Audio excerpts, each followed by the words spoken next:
we found out that Akron is no longer going to be eligible for a bowl game because, well, their APR ranking was too low, a.k.a. they're stupid. Oh, no. They're dumb. Idiots. And believe it or not, they actually do enforce some things still anymore in the NCAA, and it just happens to be this is the one thing they enforce. And, of course, if you haven't heard already, Akron is on Nebraska's non-conference schedule. I was thinking about this today. I was thinking about the non-conference schedule. I was like, ew, this isn't that good. I mean, if the Cincinnati game weren't in Kansas City, this would be really bad, right? I mean, because you got Cincinnati and Akron, a team that can't even get to a bowl game, and Houston Christian. How many of you, raise your hand, be honest, knew that a Houston Christian even existed? I had to learn that was the artist formerly known as the Baptist. So I wanted to try an exercise today. Just look back since the year 2000 and grade the non-conference schedules. Now, this is all my personal subjectivity here, but let's walk through a few of these and see if you agree. Okay. So going back to 2000, you had San Jose State, Notre Dame, and Iowa. I mean, that's a solid A right there. That's a good non-conference schedule. And remember, this was back when they only had 11 regular season games, so there was only 3. Well, sometimes there's only 3, as you'll sometimes see in 2001. We'll explain as we go. Yeah. But, I mean, you got Notre Dame, first time they played them since the Orange Bowl in 73, and Iowa, the cross-state rivalry. This is also Big 12 era, long before anyone thought that Nebraska was ever going to join the Big 10. So that's an A. That's an A. Mm-hmm. 2001, TCU, Troy, Notre Dame, and Rice. I gave that a B. I mean, Notre Dame's on there, and that's really cool, but, you know, it's kind of I mean, back then, TCU would have been classified as a G5. And they hadn't become the program they would under Patterson. Notre Dame, I'd be okay with bumping this up to a B+, if only because Notre Dame was in Lincoln for the first time in many years, but otherwise, I think that's a fine grade. 2002 was the wonky year where not only did you get to play an extra non-conference game, but Nebraska got to play an extra non-conference game. It was the Eddie Robinson Classic when they hosted Arizona State. So you actually had 5 non-conference games, which also included Penn State, Troy, and Southern Utah. This was a B+. Yeah, I'd say, I mean, two power teams in Penn State. That was when they were on the come, as Bo Pelini would say. So things were getting a little bit better for him. Nice. I'm going to skip ahead here. Here's the non-conference schedules that I thought were worthy of being in the A category. I mentioned 2000. Yep. Skip ahead to 2007. Yeah, a couple power. You had Wake and USC.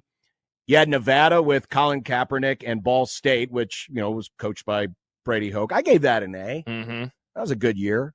2015, you had BYU and Miami.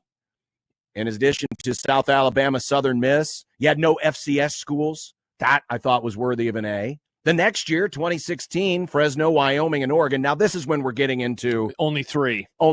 So, again, you got to grade it on a curve. You just got to go. But Oregon coming into town, you know, that was right after their heyday. Yeah, that was a really cool event. I gave that an A-. Yep. So those were my A's. My lowest grades, and most of these, I mean, they're mostly C's. And the lowest grades are like C's, until right? This year, yeah. 2004, Western Illinois, Southern Miss, and Pitt. I could have downgraded that a little bit. Dude, that was more. rough. That was a rough, because Pitt. Yeah, that's pretty bad. Both of the years with probably Pitt, worse than a C. Yeah, I'd say both of the years with Pitt, you maybe were a little kind. Even a B- for 05. Yeah, you're probably right. That Pitt game was, remember, it led to Brent Musburger having an open container in his vehicle. 2018. Now, part of this was because Akron got canceled. And they had to put Bethune in there. Can't believe Woke came for it.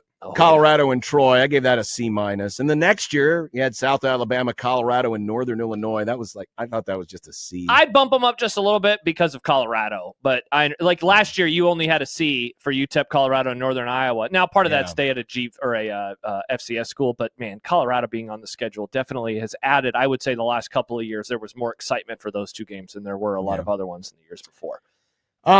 But the point is to look at this year's. The one saving grace about this year's is that the Cincinnati game is in Arrowhead, so that's nice. But again, you're looking at Akron, who's not going to be bowl eligible. Yeah. Who knows what kind of a team they're going to be able to field? And Houston Christian. I think you can make the argument this is the worst non-conference schedule Nebraska's had since at least 2000. The one saving grace is, even though you lose, it was never actually supposed to be a home game against Cincinnati. It's supposed to be a road game. And so what you lose in that being on campus at Cincinnati, you gain in it being at Arrowhead on a Thursday. So I would be okay with bumping it up to a C-, but this is definitely the weakest non-conference schedule that I can remember. When the marquee game is a former G5 school. And it's a little preview, John, of what is to come in the yogurt years and rule years as they want to kind of just move into these types of matchups moving forward. Real quick, you mentioned 02, but BA's coach associate said this is a dumb question. I was 2 years old, so forgive me. Why the extra non-con game in 02? So back then, first of all, it was not as formalized as it is now. It was not always 12 games. Sometimes teams were playing 11 games. Nebraska, oddly, in that regular season played 13, and they didn't even make it to the Big 12 championship game. Imagine, John, there's a world where they play 15 if they were a good team, and that was like right before the schedules got standardized. So part of it was they played in one of the classics. What they played in the Eddie Robinson Classic? The Eddie Robinson Classic, but it was also a year where they did allow for 12 non-conference games. So it was going to be 12 total and then games. They got the exemption to play the extra game, and that's why it ended up being 13 regular season games. Of course, 14 was the bowl game against Eli Manning. Yeah. So that's why it was a weird one-off year, which was also highlighted by the fact that Nebraska had ugly uniforms. They were really bad with those giant ass stripes. Not the ass stripes. Oh, they were giant ass stripes. That's what I said, ass stripes. Giant ass stripes, not giant ass stripes.